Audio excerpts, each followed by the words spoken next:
Okay, we're rolling. All right, this is an interview at the Division of Military and Naval Affairs Headquarters, Latham, New York. It is the 31st of August, 2004, approximately 4 p.m. Interviewers are Wayne Clarke and Mike Russert. Could you give me your full name, date of birth, and place of birth, please? My name is Helen Quirini, Q-U-I-R-I-N-I, 3920, Schenectady, New York. Okay. What was your educational background prior to High entering school. industry? Okay. Do you remember where you were and your reaction when you heard about Pearl Harbor? Yeah, I think I was working. That was, I started working GE on April 1st, 1941. And I think Pearl Harbor happened after that. Yes. Yeah. So, all right, you were working. Were you working on that day? I'm almost sure I was. Okay. What kind of work were you doing? I worked in the factory. I did all kinds of jobs, assembling and wiring panels and little equipment needed for the war effort. Now, when you started working, the United States wasn't in World War II. You were working on, it still was considered defense industry. What kind of things were you working on at that time? Well, when you first go into GE, you go on a training program, and they try to figure out where they can place you after the training program. So I worked on some miscellaneous assembly and wiring, and then they moved you someplace else, which required a little bit more knowledge in reading blueprints and wiring diagrams and handling a soldering iron and screwdrivers and stuff like that. Now, you, when you started there, how much were you making? Oh, I've forgotten. I think it was 25 cents an hour, if I'm not mistaken. I think that was the minimum.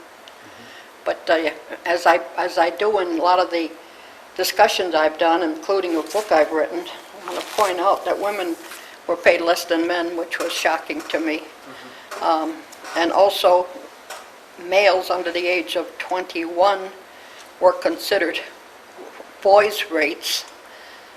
And I tell them my book that I'm going to leave with this program about how I used to go to during the Depression. They had lectures, not WPA, but similar to that, and I'd meet young men, and I'd say, how come you're not working in GE? This was before the war. And they said, we're too old. I said, what are you talking about?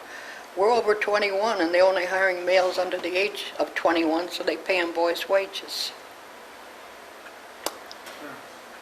They didn't, of course, pay any kind of benefits or anything at that time. Oh, sure. You know, they have GE without the union even, probably would have had the basic benefits of whatever they were. I think there was a pension plan at the time, and because of the union, the benefits were better. And we broke through on quite a few areas that never were considered before, like holidays and stuff. But of course, they had some benefits. I mean, You had health care too? I don't remember. I mean that in those days you didn't. I don't remember. I know GE had a clinic, a hospital kind of clinic, on the main plant, and of course most of my time was spent in a outlying big building the size of 2 football fields, which had been a manufacturing plant. And but if anybody, we didn't get hurt much in those days. Anybody got hurt, they took you down to the clinic first and then the other place. I don't remember if, that's a good question, if we ever had health care like we understand today with HMOs or plans like that. Now, how long, what were your days like? How many hours did you work? And Well, because we had 3 shifts, we only worked 8 hours, but we worked, when the war started, we worked straight through for 2 weeks minus 1, and they had to get special permission to let us work that long. But there were 3 different shifts, so we had to leave, so the second shift to come in, and then the second shift had to leave for the third shift to come in. But there were times when we worked overtime when the second shift person didn't show up. but the regular hours, if I remember right, was the 8-hour shift, plus overtime, and every Saturday and Sunday. Was there a big push on for employees to contribute to like war bonds and Oh, things like absolutely. that? I was very active in Campbell Avenue, which is the place I just told you about, and I was a chairperson to hold bond drives and blood donor drives, and we had rallies, and if you want to see that picture up there, which is a big cross, three other women and I did that in our spare time. The company gave us that great big board, which is something like 8 by 16, and it was, we had crepe paper behind it, red, white, and blue, and it was, we had a cafeteria there, and it was between the two doors in the cafeteria, and so it has a whole lot of things on it, which I'm going to refer to read it right, and we had rallies there. Al, are you in that picture? Yes, Which one are you? the one on the extreme right, Okay. This one here. yeah. Okay. And I'm in that picture up there when we had blood donor drives. There were also blood donor drives competition throughout the whole plant. And I think that you can see on there if you read what the different areas were. And then we also had little blood containers that were made into cardboard that we wore around our necks. So much for 1 and so much for 2 and so much for a gallon. And throughout the whole time, the General Electric had Works News, and this is one of them. And I used to write for the Works News and talk about a history about what was happening there. And it covers the fact that we put in who got married, who had a baby, who went to war, who came back to visit. And what we did is we had a fund, I think it was 10 cents for each person.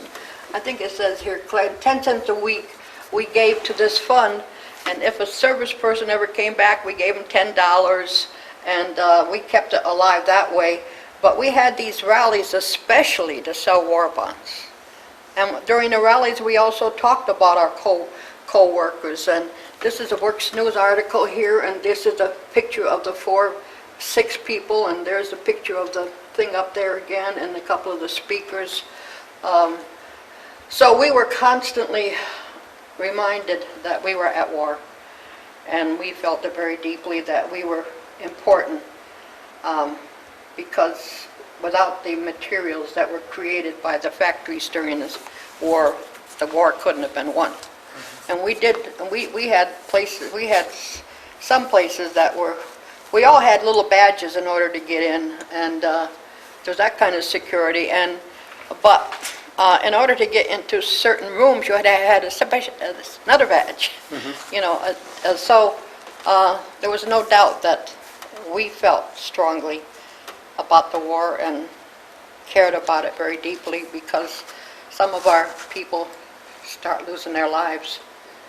And one of my articles, I don't know where it is right now, but, and if I can remember right, I am pleading for people to give blood and to buy bonds. And then I say something that if you think you're making any sacrifice, look in front of the City Hall, you will see 16,000 flags of the service people from Schenectady, and if you look another place, you will see X number of flags for those who have already given their lives. So it was a constant reminder of what had been happening.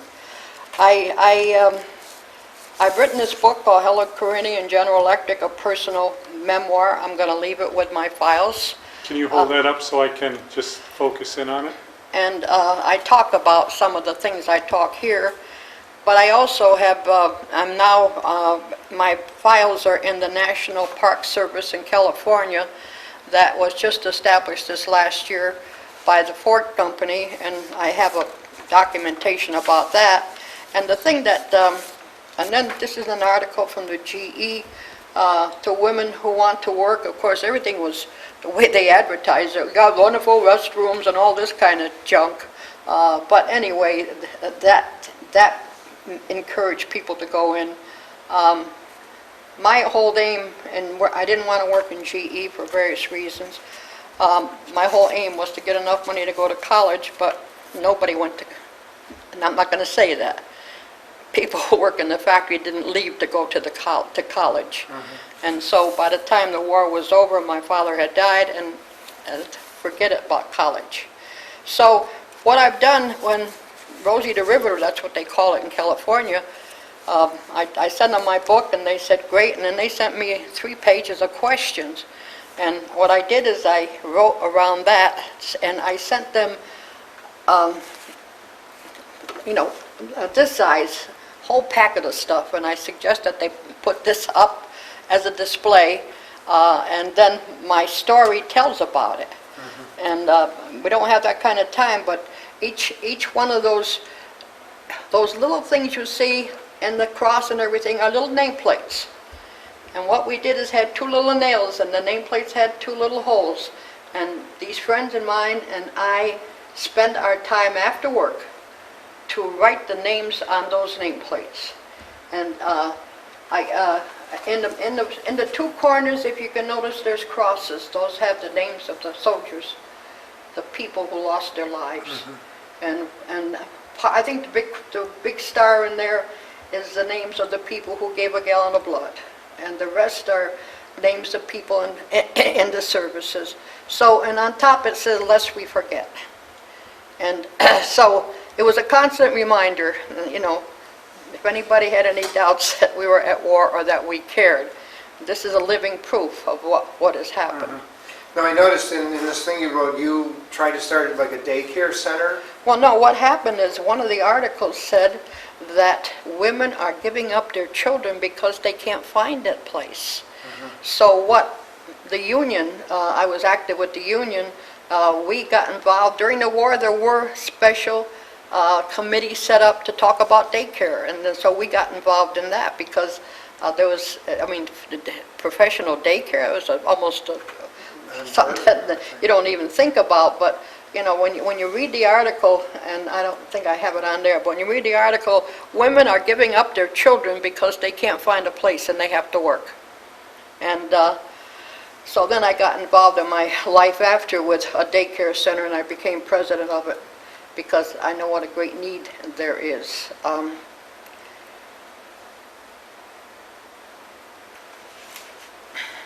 You want no more questions? Well, not right now. Okay, well, let me briefly look through this because one of the things they asked, how did you feel about the war? And I said I was appalled about the bombings of England and knew that eventually our country had to go to war. Then I talked about my brother and I who had started a grocery store, and he went into the plant before I did because we couldn't, in order to buy bacon, in order to buy eggs, you had to buy bacon, and we were a little store, worked 12 hours a day, 7 days a week. So then he went in, and then I went in, and they asked about whether or not we developed relationships with our co-workers, and we certainly did, because if you have worked in any place for a long time, the people you work with are mostly people that you see every day. They're like a family. In fact, in a lot of cases, they're closer to you than your family. So they asked if we ever kept on, and if we kept the relationships, and I said as long as they are still alive, we've had some developed. Now, how long did you work at GE? I worked 39 years. I started on April 1st, 1941, and I ended on April 1st, 1980. And I want to know if there's something behind the fact that it were both April 1st. And it was a great experience. I got active in my union because I fought this discrimination. I noticed initially you said you didn't like unions. So Oh, I didn't like unions. Where did you get that one? Now, form you filled out for it. Okay. let me just ask you something.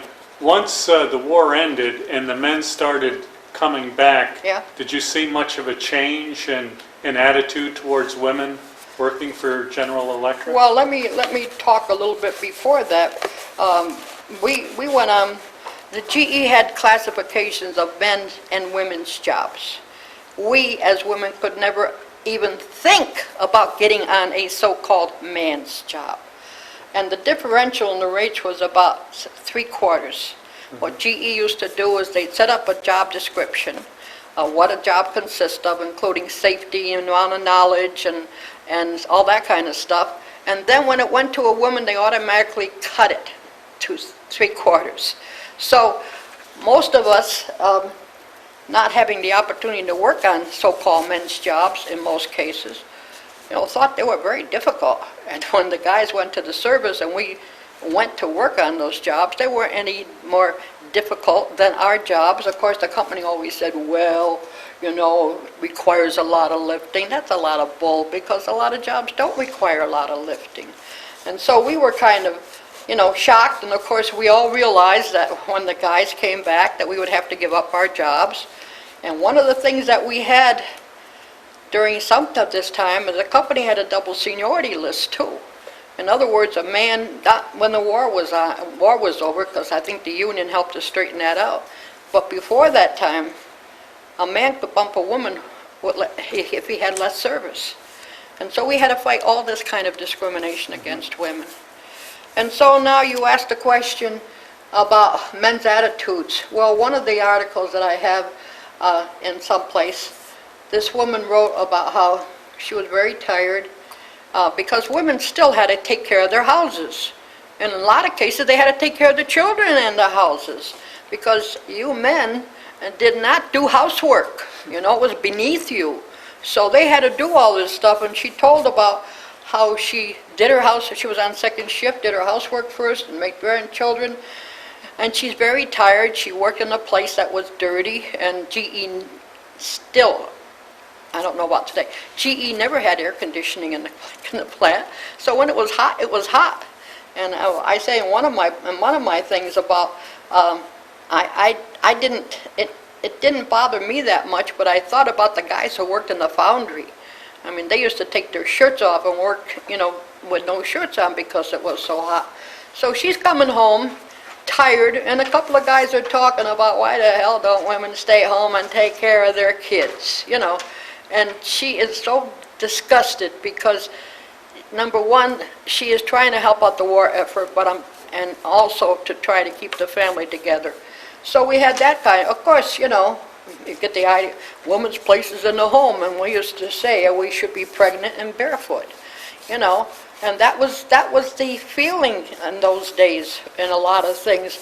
And just feel how you guys would like it if you went on a job and you were told, oh, you can't go on that at all because of your sex, And it certainly, you read too that I was against unions, because in the schools and in the newspapers, like a lot of the right-wing things are today, they're not very complimentary, especially in a place like Schenectady, where GE controlled everything. And so my ideas about unions were a bunch of reds and all this kind of stuff, and they take money away from you. And I had to do a lot of searching. My father hated unions, and my father worked 3 days for GE and quit. And so I said to him one day, I said, how come you quit? And he said, don't be impertinent. In those days you didn't talk back to your father, And so he was mad because I got involved. He was mad because I went in the factory. My sister said to me when I came home, let me see your hands. She worked in the office. And I've always worked around my house. I've always worked on my car. I've always stirred stuff. So my hands are used to, my hands were not any more calloused or swollen because I was working on jobs that required small tools. The thing is that I was on piecework, and when you're on piecework, you've got to learn how to move. And you don't waste any time, because you're getting paid by the piece. So anyways, so then I saw the discrimination. Even when the first group came in, they had women leaders, and if you brought in bakery to the leader, she gave you a better job. So I hated discrimination of any kind. And so I met with a very nice shop steward, and I said, how come you don't do anything? She said, because nobody wants to put in a complaint, and you have to have grievances, So then I got involved with a couple of other things, and I got involved with the YW, and I went to a meeting, and the woman there said, any organization, she wasn't just talking unions, she's any organization, if you belong, take part in it, make sure things are run right. And while you look around at some of the things that are being done, some of the organizations today where the board of directors are not even doing what they're supposed to and stuff. So then I decided that I went to union meeting and sat around and listened, and the union was fighting some good cases about discrimination. They won a case with the War Labor Board, and the company stalled long enough so when the war was over they didn't put it into effect. So having this kind of situation, I really got involved more than anything with the strike, because I realized how important it was and that I was going to be staying in GE whether I liked it or not, because there were no jobs on the outside, you know, and where do you go without an education? And so then I was very active in, I was active in the strike. There were a lot of people, a lot of activities, and two of these same women who helped me with that worked in the factory. The other one was a nurse in the clinic there. And we worked on this, and we got tired of walking the picket line. And so we commandeered a beat-up truck that had a loudspeaker on top of it. And of course, if you know the General Electric plant, you have quite a few gates. So what we used to do is we had hot shop music, and you know, it was 9 weeks in the winter. And it was cold. We had. Now, what year was this? 46. And during the war, our union was honored by the federal government as with stripes and everything because of the great job that they did. But while the war went on, the company got what you call cost plus.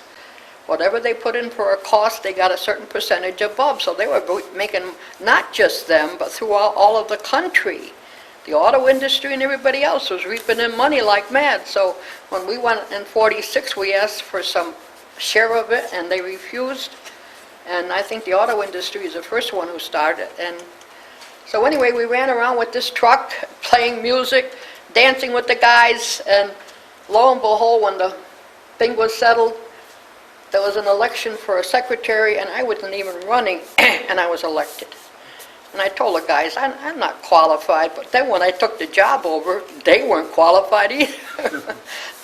Because when you go to grievances, I went to all the grievances for a couple of years.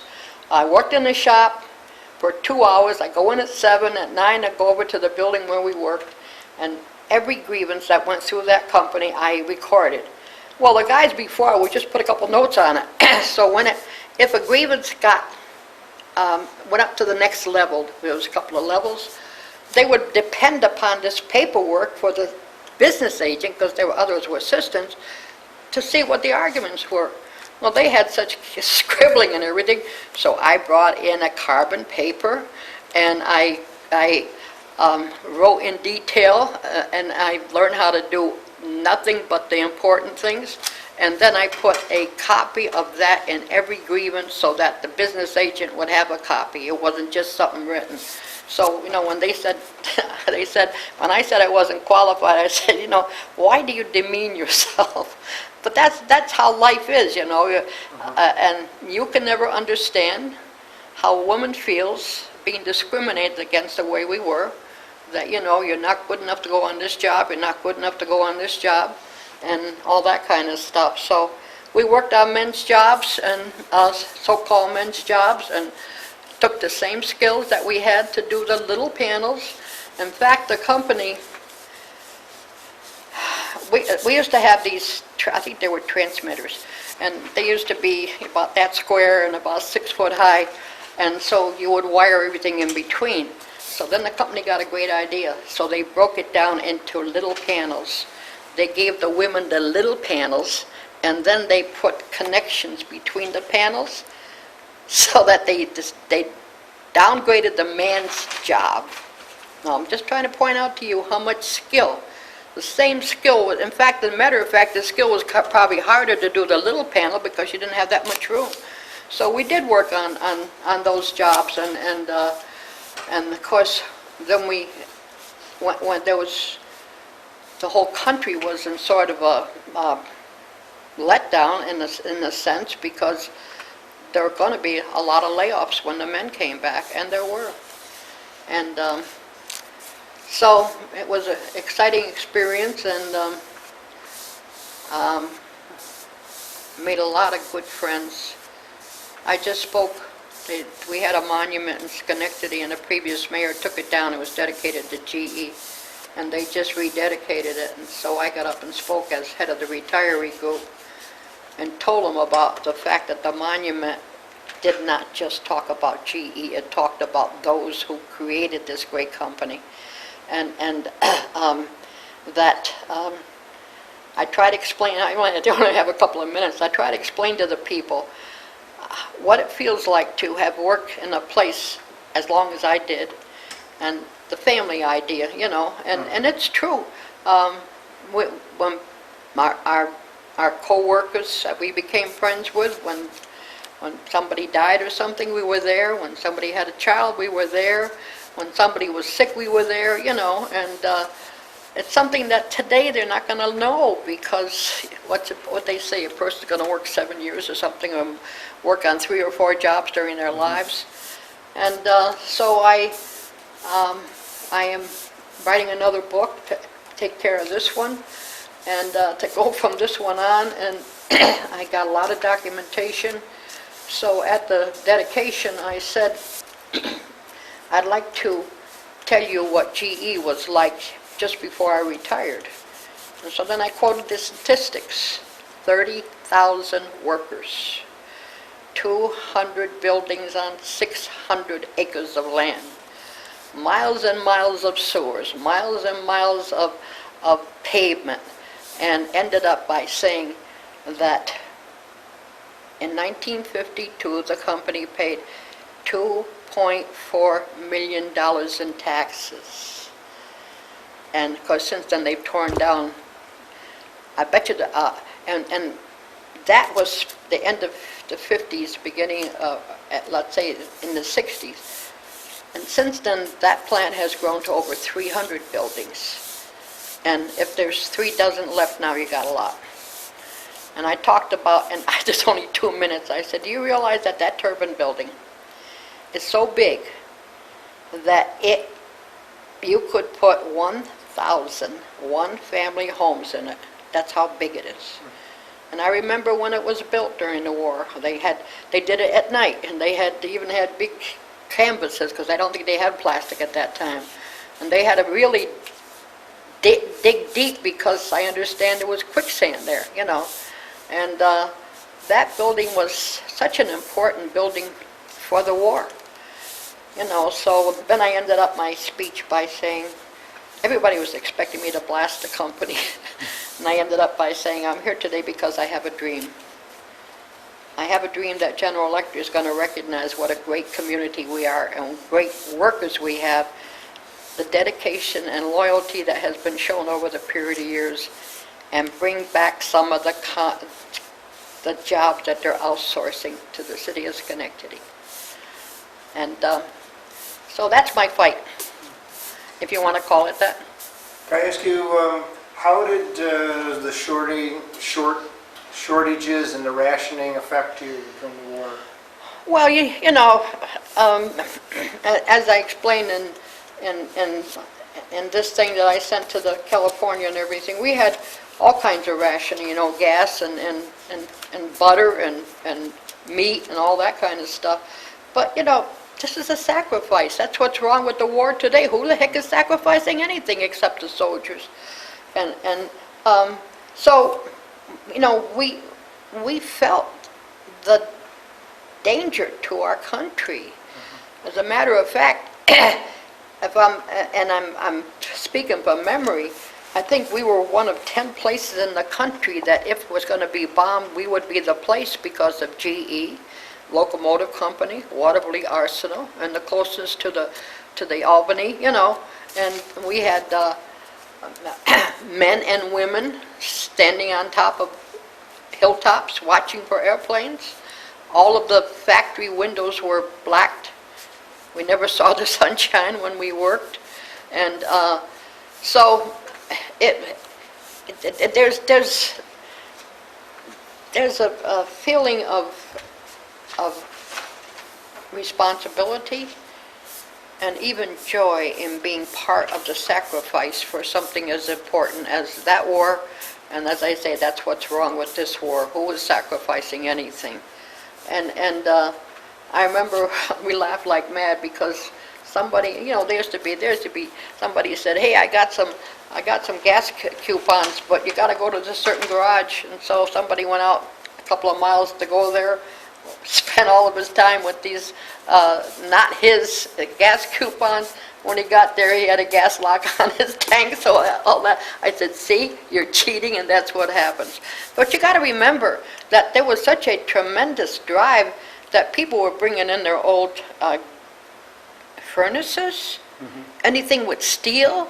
And if you go down some of the streets, you would see, there'd be a big drive because, hey, the Japanese bought our steel from us, and then they made it into bullets and sent it back to us in that manner for Pearl Harbor.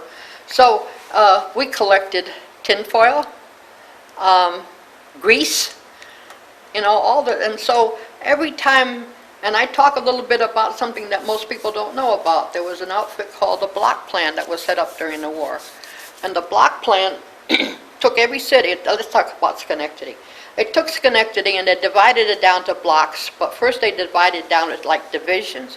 I headed a whole area, Mount Pleasant area, and each one, I had a block person in every block in that area. And we used to have meetings once a month or even frequently if there was news that had to be talked about the war. And if there was a push for blood, if there was a push for bonds, if there was a push for scraps, it was there. And so anything that could help like the scraps were so badly needed that, we're constantly talking about it and talking about saving grease and all this kind of stuff. And I remember one of the things I had as chairperson, I brought in a recruiter. Very nice woman, looked very sharp. So as she's talking about the need for people to sign up, somebody said, Helen, why don't you sign up? And I said, sure. And she said, you'd be a good candidate to go to officer school because of your experience. You're a shop steward, you know how to handle people, blah, blah, blah, blah. And she put her coat on me, and I must say I looked pretty sharp. And then I asked a $64 question. I said, let me ask you something.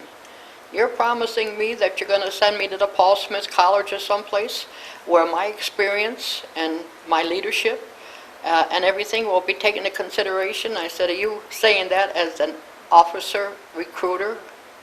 Can I have your word that I will do it? And she said, I can't do that. And I said, forget it.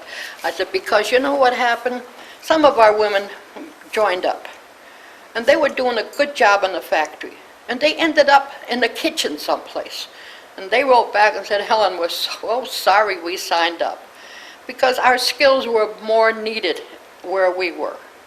And, so, as I say, they almost hooked me. But because I figured, hey, I'm doing a good job where I am because of the leadership that I showed about blood and bonds and the Works News, which kept everybody connected. And I was on a war production council during the war that was set up by the union and the company. We met regularly to talk about what can we do better in the shop to increase production. And so I felt like I was doing my bit for the war effort. Did you see any differences in the way you were treated after the war when the men returned, or? Well, I've always, you got to remember that, like during the war, there was 40,000 people and 3,000 were women, or 30%, I think. And we had I want to talk a little bit about this. We had a General Electric Athletic Association, and they had a tennis court, they had a ballpark, they had bowling alleys, they had places where you can play pool, they had places where you could meet, and it was a great place for people to socialize. And so I chaired, and I was the only woman on the board. And so I worked hard to, I was a basketball player, I was a baseball player, I bowled, and so I worked very hard to let the women know that there was a place that was safe because some of the women came in from the burgs, and some of the 4Fers, and I hate to say this, but boy, they had a ball taking these women out, who were very inexperienced. We stopped having some section nights for the union because that seemed like the guys who were, and I don't want to be too derogatory, but you know what I'm saying, it's the easiest way to explain it. Boy, they had a ball with these young women, so I finally got to the point where I told them, look, you got this number of women in this plant. You need a woman staff person.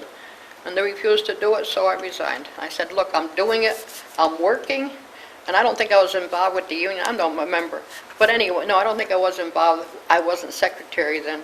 But I was working and trying to arrange all this stuff and put out publicity, and they were too cheap to do that. We even had people come in from the services, and we sponsored them.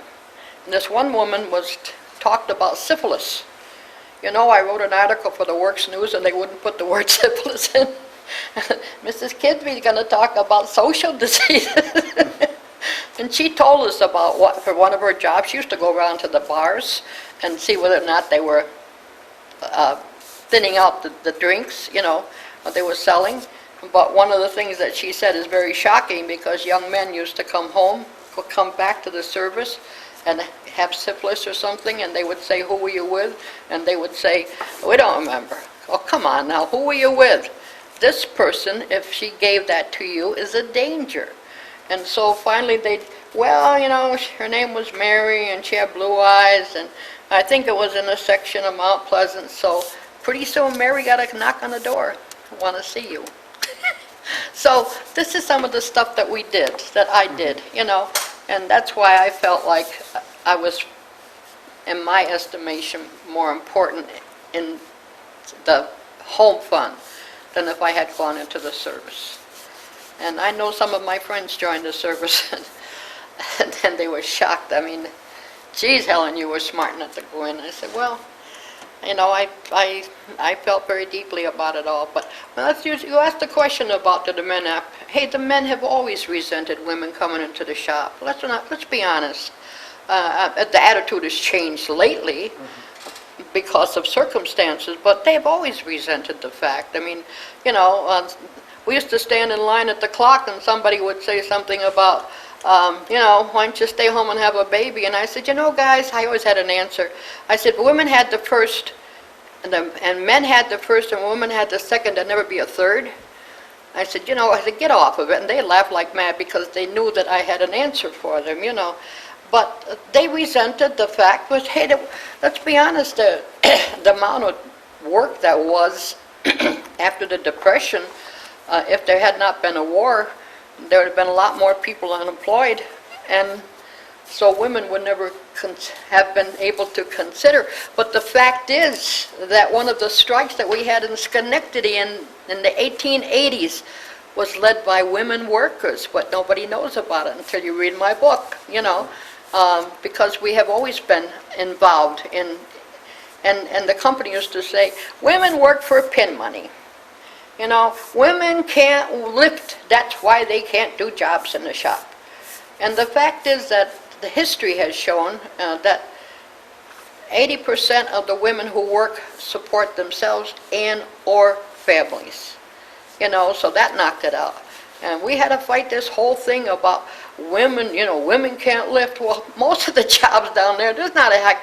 The most difficult part about the job is the repetitiveness and the being on piecework, where you don't take time off. If I used to get my job, and I'd say, now in order for me to make my money for the hour, I have to do so many pieces. Whether you feel good or you don't feel good, you do those pieces, And of course, I made good money because a piece worker made more money than a day worker, But everybody should work piecework for about a week to see. And I'm not criticizing as such. It's a method of getting more production. But and when I became the officer in the union, I was the only person on the executive committee, which is the one that meets ahead of time to determine things. And the union guys were very good in the union. The union guys were very good in the struggles about women's wages, because they realize we had a big rally on the avenue, which is off of the, the company, went underneath the railroad tracks, and I got up and I said, I'm sick and tired of being used to keep wages down for the men. And even the men got up and they said, as long as that they can pay women less money, and boys, we are in danger. Was there inequity? When did that change? Well, it still hasn't the same. I mean, women are, you mean in GE? Yes. Yeah. What happened is in the 60s, during the Civil Rights Movement, and there were some court cases, what happened is GE had to open up all the jobs to people. Of course, you have to qualify for it. You know, you can't go on a draftsman job if you don't have the experience. But then they had what they called job posting, which meant, and this is a big job in the company of this size, they posted where the jobs were open. So then we had an opportunity to bid on the job if we could qualify. And they still try to maintain this discrimination, but that was part of the Civil Rights Movement. And so they asked me to be foreman twice, and I refused both times. Because I told them, I said, they said, I said, I'm not even going to ask you how much money I'm going to lose. I said, but the way that I feel, number one, you never would have recognized that I had any skills if I wasn't allowed to be a leader in the union. And I said, number two, and I really meant this, I said, the first opportunity, I said, you could fire me and I have no protection. We wouldn't do that. And I said, I'm sorry, maybe you wouldn't do it. But I'll tell you, when you challenge the establishment, you better be ready to have everything and anything thrown at you. And so it's great now with and what happened is they set up various committees, union and company, and they talked about what made a job what it is, and they talked about what the job should be worth. It was a great thing that happened, but unfortunately, it didn't happen until about 10 years before I retired. And I put in a request. I was always of the opinion, I handed in several cases about discrimination, and other locals would sue the company about them, but realizing that I was after the war there were less women, that I was a minority, I decided to fight it through the grievance procedure. And the companies, the locals that sue the company and everything, when the company got ready, they're the first divisions they closed down. Syracuse was noted for all of its fights, and before you know it, they moved the stuff out from Syracuse. So don't tell me that the company in the background isn't thinking about some of this stuff. So finally, I put in, I was on a 13 rate, and I put in for a 14 rate, which would have been working in the stockroom. And they kept hiring people around me, people from the gate, and at that time I must have had 25 years service or something. So finally a job opened up on production following, and boy did I love that job, because it used all my skills. You know, you get a what they call a material list, and you got to have promises on all the parts to make sure that the job should go. And I'll tell you, if it wasn't that I was a union person and well known, I'm not so sure the guys would have accepted me. Because when there's a layoff in the plant, and you may have 20 years service, but the man coming in or person coming in to bump you has 30 years, your job is in jeopardy. And so that's a feeling, not necessarily discrimination, it's a way of living in the shop, you know. So I went on this 16 job, and somebody said to me, we would never work for that man, never. And I said, hey, I've had tough times, I can get along with anybody. So he reminded me of my father, pompous, you know, overbearing, and you know, more bare than than nice. And so he wouldn't tell me some of the stuff I should have known. And then the 17 rate opened up. And so because I had more service than everybody else, I was entitled to bid on it. So I went to all the guys and I said, look, you've been on this job longer than I have. Now, this was the time when they didn't want the boss. I said, if you want to bid on it, I will not. And they said, we wouldn't work for that man for all the money in the world. And I said, I'll work with him. And I did, and I was on that job. And I loved it because I was able to get away from working on a bench, or working on machines and being tied down to one place.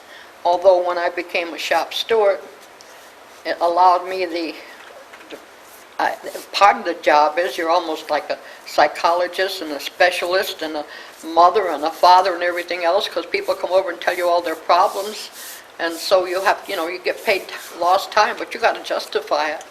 And so it enabled me to be able to move around, because GE is a big place, as I just told you.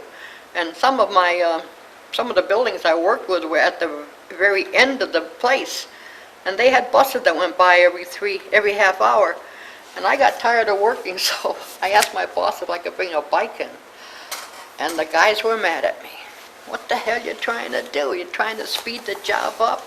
And I said, hey, look, guys, it's nothing off of your And the company wasn't going to do it first because they said it wasn't safe. So finally the company agreed, and I had my bike. I locked it up every night. And then the company bought a bike, and somebody stole it. But then the company got smart, and they bought a little electric cart that everybody could use. Because, the time that you wasted waiting for, I had to get promises on these materials to get the work out. So, some people, you're killing the job. I said, hey guys, peace. Okay, well, I guess That's it. that's it. Will this book be used if I leave it? Yes, it will. Yes. Yes. Okay, because it got a lot of good stuff in here, and